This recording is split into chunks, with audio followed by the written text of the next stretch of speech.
last year we had a session with the Honorable Minister in January. And we thought that it made a lot of sense because it actually set the tone for our interactions and all the things we did last year. We thought that we should repeat this year, and hopefully going forward, it will be a core part of our calendar. I would want to place on record our gratitude to the Honorable Minister. I remember last year when we started discussing this program, I sent him a message, and he shot back readily to say, "This is good, I will lock it in. I have to be there." Honorable Minister, we thank you so much for your support. You are not just an ally of the industry, you are an avowed advocate and champion of the industry, and we really, really appreciate that. The production performance in 2023 was the highest in the last 3 years for the small-scale sector, signaling a near full recovery of the sector from the disruptions that we believe was caused by the withholding tax. So really good performance for us, still keeping us where we have been as the #1 gold producer in Africa. So well done to the government for ensuring we didn't lose that position. Thank you. Time for us to welcome Honorable Jinapor to address us. First of all, I want to thank the President of the Chamber, Mr. Jinapor, as well as our very able professional and Chief Executive Officer of the Chamber, a gentleman I'm happy to refer to as my friend, Mr. Suleiman Akoni, for hosting this important breakfast meeting. I want to also thank the Chamber and all its members for their support, collaboration, and cooperation since I was given the privilege by the President to be the Minister responsible for lands and natural resources. As I've said on countless occasions, Mr. President and Chief Executive Officer, government, and for that matter, the Ministry and the Chamber ought to work together as partners. We are partners in the forward march of the natural resources sector of our country, particularly as it relates to the mining sector of our country. And as partners, it is important that from time to time, we talk to each other and not at each other. And we create opportunities such as this morning's own to engage for the good of the mining sector and also for the good of our country. And there couldn't have been a better time than the beginning of this year so that we begin to agree and build consensus as to how we are going to prosecute our agenda for the year in promoting the mining sector of our country. We instituted this platform last year, and this is the second edition, and I'm hoping that my successor, hopefully next year, and I hope to be an MPP minister, will continue with this tradition and institutionalize it so that at the beginning of every year, the Ghana Chamber of Mines and the Ministry of Lands and Natural Resources will have an opportunity like this to engage. And I want to also thank the Chief Executive Officer for being proactive and therefore ensuring that we do not have any delays in this engagement. I'm very happy and proud to say that we've worked closely together, and by that I mean the Ghana Chamber of Mines, myself, the Ministry of Lands and Natural Resources, the Chief Executive Officer of the Minerals Commission, and government generally. And in all humility and modesty, we have collectively chalked some successes. For example, it is very interesting to note that overall gold production increased by 32.6% from 2.8 million ounces in 2021 when we began to work together to 3.74 million ounces in 2022. That is a significant increase in the production of gold alone in our country. And indeed, it is also very exciting to note that provisional results shows that we are likely to reach 4 million ounces of gold production in 2023 alone. That is remarkable. There's no two ways about that. And it's as a result of the work we have done together. In the small-scale mining sector, for example, last year, we had the highest export of gold from the small-scale mining sector in the past 3 years, largely due to the reduction of the tax on unprocessed gold. And it took a great effort on our part, the ministry's part, and other stakeholders to get this reduction implemented and agreed upon by the government. And as is now well known, it is absolutely thrilling to also observe that Ghana today is a leading producer of gold on the African continent. We have overtaken South Africa, and that is truly momentous. There's absolutely no two ways about that. Statistics from the Bank of Ghana again shows that as of August 2023, gold alone had contributed some 4.67 billion United States dollars in exports. That is 43.4% of Ghana's total exports. And there have been significant investments in the construction of new mines. And this is particularly welcoming because we intend to maintain our status as a leading producer of gold on the African continent. And to be able to maintain that status, it will mean that we have to ramp up production, we have to have new mines, we have to have a lot more investment in exploration, a lot more investment in the construction of new mines, and a lot more production of gold in our country. And that is why it is absolutely exciting to note that in 2022, we revived the Bibiani mine.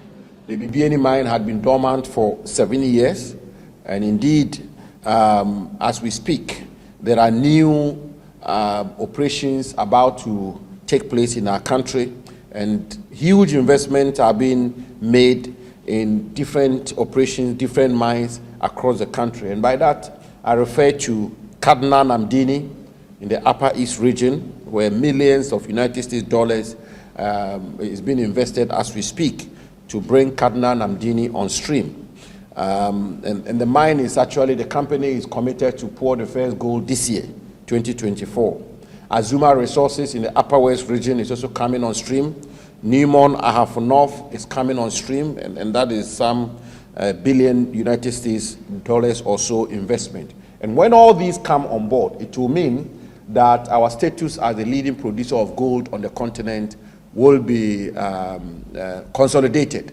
And in the foreseeable future, Ghana will continue to be the #1 producer of gold on the African continent. And it will contribute tremendously to the national economy of our country. It will have a lot of implications for employment opportunities. It will have a lot of implications for the local economy, for the private sector, and ultimately, as I say, on the national economy, economic growth of Ghana. Ladies and gentlemen, with all these, we expect to significantly increase production this year and maintain, as I say, our position as the leading producer of gold on the continent. But we are not only concentrating on gold, and I should emphasize on that. We are implementing policies to diversify the mineral resource base of our country. And so, as you may be aware, we are working on an integrated aluminum and iron and steel industries in our country. And I'm happy to report that progress is steady. And GEADEC, for example, has completed mineral resource estimation for Nyinahini Block 1, and has identified an investor for Nyinahini Block 2. And next week, the president is going to lead a government to sign agreements in respect of Nyinahini Block 2. GEADEC has also taken delivery of a drill rig to commence mineral resource estimation for iron ore in the Oti region of our country.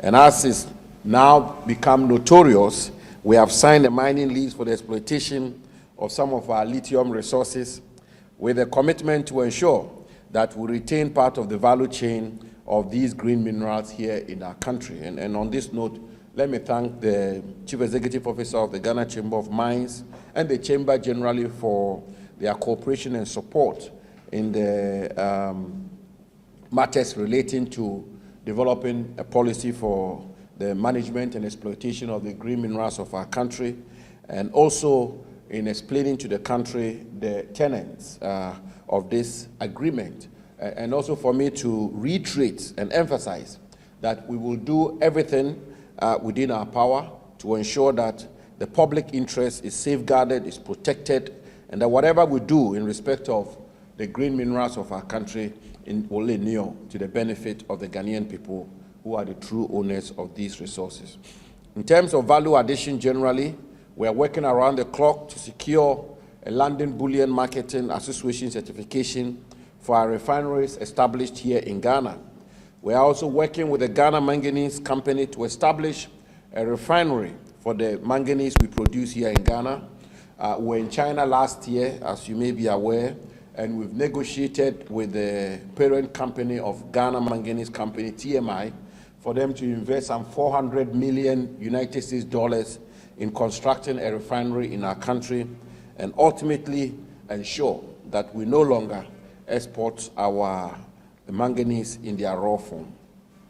And indeed, we also continue to work on local content and local participation through a periodic review of the procurement list in consultation with the Ghana Chamber of Mines, and as well as our quest to ensure that Ghanaian mining companies list on the Ghana Stock Exchange. And we take the view that it is only through the listing of mining operations or companies on the Ghana Stock Exchange that we can create here in our country indigenous participation in the mining industry of our country, which will ensure that whatever prosperity or profits arise out of this industry is shared and participated in by Ghanaians. And so we are working with the Ghana Chamber of Mines to have a situation where mining companies list on the Ghana Stock Exchange. That is how it was done in South Africa. That's how it's been done in China. That's how it's been done in Australia and Canada and the rest. These countries insist on the listing of mining companies on their various or respective national stock exchanges. And we want to do the same here. But we want to do that in close collaboration with the Ghana Chamber of Mines so we don't disturb the investment climate in our country. Ladies and gentlemen, PMMC has been very active in producing jewelries and other articles of gold, such as gold tablets, medals, and trophies, which will become a major boost for the gold market we intend to establish here in Ghana. And I should say that we can only regulate the mining sector, particularly the small-scale mining sector in our country, only when we have infrastructure which is fit for purpose. We have offices across the country so that the regulation of the sector will be a lot more effective. And this is why we are constructing in Kumasi a 7-story office complex with a laboratory, and we are constructing in Tamale a 5-story office complex which will ensure that the middle belt and the northern sector of our country has sufficient presence of the Minerals Commission and its officials to ensure effective regulation of the mining sector, particularly the small-scale mining sector. And of course, small-scale mining, the big elephant in the room, Galamsey, continues to be a huge challenge for all of us in our country. But I'm happy to report that we continue to make up the best efforts and continue to put in place all the measures required to keep a grip on the issue of small-scale mining or illegal small-scale mining in our country. And for the first time throughout the term of the government from 2017 to now and even before, we've worked with the National Small-Scale Miners Association, which has resulted in close collaboration between government and the national executives of the Small Scale Miners Association. And therefore, the issue of perennial demonstrations by small-scale miners is becoming a thing of the past. And also peer review and peer enforcement is becoming the norm these days. As you know, community mining scheme continues to be one of the main pillars on which we seek to regulate small-scale miners. Gold, mercury-free gold processing equipment are also being procured, and to ensure that we extract gold from the ore in the small-scale mining sector without the use of mercury, which will enable us respect the tenets of the Minamana Convention on mercury. We are also tracking earth-moving equipments which are being used for small-scale mining, and we've reduced withholding tax on unprocessed gold from 3% to 1.5%, which has resulted in over 600% increment in gold exports from the small-scale mining sector. So, ladies and gentlemen, a lot is being done and a lot has been achieved, but I think I should point out, and do so forcefully, that a lot more ought to be done. We still are not out of the woods yet. Illegal small-scale mining continues to be a challenge. Galamsey continues to be a menace and a nightmare, and therefore this year, 2024, we have to work with the leadership of the Ghana Chamber of Mines to continue to implement policies, programs, and interventions which will lead to us having a firm grip on the issue of illegal small-scale mining in our country and try and make it a thing of the past in our country. And we will do just that. But of course, the president of the chamber is put before me a host of challenges which I believe we should work together to address. But before I even comment on those, let me point out that I'm very happy to be informed that the chamber is working with the Minerals Commission and the Ghana Air Force to retrofit some aircraft which will help in surveillance and in our quest to regulate small-scale mining in our country. And I want to commend and congratulate the chamber on that.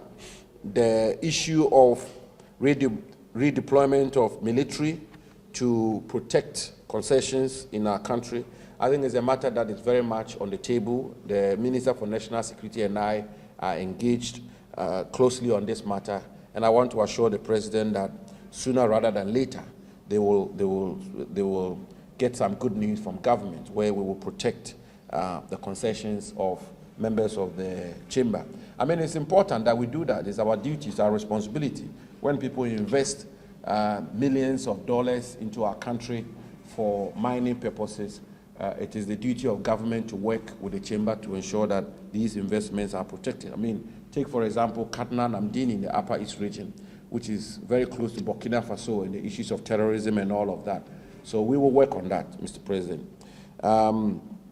The issue of fiscal issues, the President raised, which relates to the removal of taxes, VAT on exploration. This is a matter which was thoroughly discussed at yesterday's economic management team, chaired by the Vice President, and it's a matter that is being looked into very carefully and seriously by the government. And very soon, I want to assure the chamber that we will be able to make interventions in that respect. And so, be rest assured, I think this is a matter that, come what may, this year, we have to be able to do something about. Personally,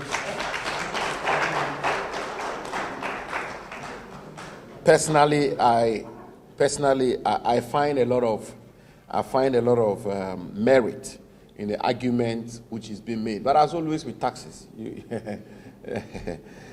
the chancellors of the exchequer, the keepers of treasury, they always want to put into the treasury, not to take out. So we have to continue to fight, and we will do just that. When we were dealing with the issue of withholding tax, you can imagine, and you know what we went through.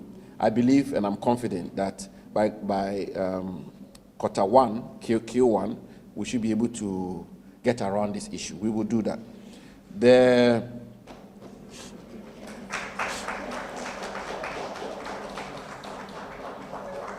But I think there's also, I cannot conclude, it should be remiss on my part to conclude my remarks without, as usual, pointing out the need for us to strike that careful balance between the mining industry generally, the chamber in particular, and even specifically your individual members' operations and attitudes as it relates to mining communities. I think it's absolutely important. And Mr. Chief Executive Officer, you know this is my pet subject.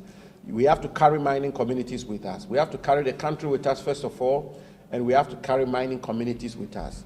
Across the world, wherever you have an extractive industry, you have issues of tension, conflicts, and controversies between extractive companies, whether in the petrochemical industry or in the mining industry or even in the fishing industry, and local communities. What is required of us as policymakers and you as industry players is to strike that careful balance where we carry mining communities with us. An example, a classic example is the legitimate interrogation and interest the country took in respect of the lease agreement we signed with Atlantic Lithium. They're very welcome intense public scrutiny, and rightly so. It tells you that our people are palpably awake and their level of consciousness is at an all-time high, and they will insist on the protection of the national interest, as it should be actually.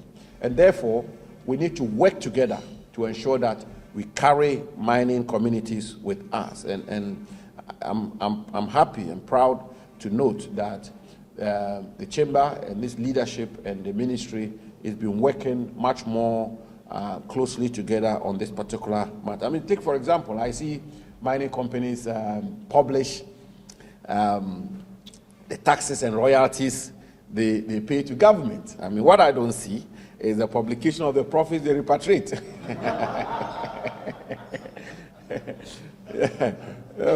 You're very happy to publish the taxes and royalties and community development you undertake. But how much you've made out of the operations, that doesn't get published. But that's on a lighter note. Once again, let me thank you, all of you, members of the chamber, for your extraordinary cooperation, particularly in the government's goal for oil policy, which has become a spectacular success. Your support at various conferences, including logistical, financial support, and also participating in the Ghana Day event we've organized at these conferences. And also to say that we have a major conference ahead of us in Cape Town, the mining in Indaba, where we intend to fly the flag of Ghana very high and also showcase the mining sector of Ghana to the world at this Indaba conference, and also PDAC in Canada and all of that. And we continue to count on your cooperation and support for us to work together to promote Ghana's mining industry.